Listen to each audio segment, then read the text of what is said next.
Hi hello friends, welcome to Telugu actress 123 channel. మన ఛానల్ని subscribe చేసుకోండి, మన వీడియోని లైక్ చేయండి.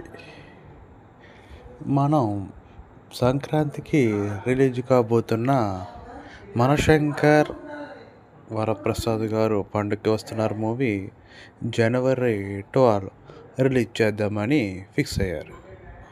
కానీ ఈ డేట్ ఫిక్సేషన్ కన్నా ముందు కొన్ని చర్చలు జరిగాయి. అదేమిటంటే 6 నెలల ముందే ఫిక్స్ అయిన ఈ డేట్ కొత్తగా డిసెంబర్ 5 నుంచి పోస్ట్ పోన్ అయిన రాజాసాబ్ ఎదురుగా వస్తుంటో ఈ చిత్రం సంక్రాంతి బరి నుంచి తప్పుకుందాం అని కొంతమంది మేకర్స్ చెప్పారంట.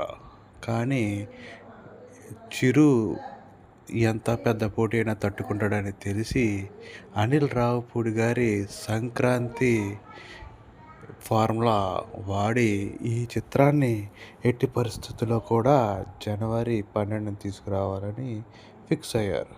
కానీ ఈ ఫిక్సేషన్ కన్నా ముందు కొన్ని చర్చలు జరిగాయి. ఆ చర్చలు చాలామంది డ్రాప్ అవుతారని అనుకున్నారు. కానీ ఎట్టి పరిస్థితుల్లో సంక్రాంతి బరిలో తప్పుకునేదే లేదు అని చిరు తెగించి చెప్పారంట. అదేవిధంగా అనిల్ రావిపూడి కూడా మన కాంబో సూపర్ హిట్ అవ్వబోతుంది అని చెప్పేసి ఈ చిత్రాన్ని ముందుకు తీసుకువచ్చారు. ఈ చిత్రం జనవరి 12న రాజాసాబ్ రిలీజ్ అయిన మూడవ రోజే రిలీజ్ కాబోతుంది. So all of you ready for this movie.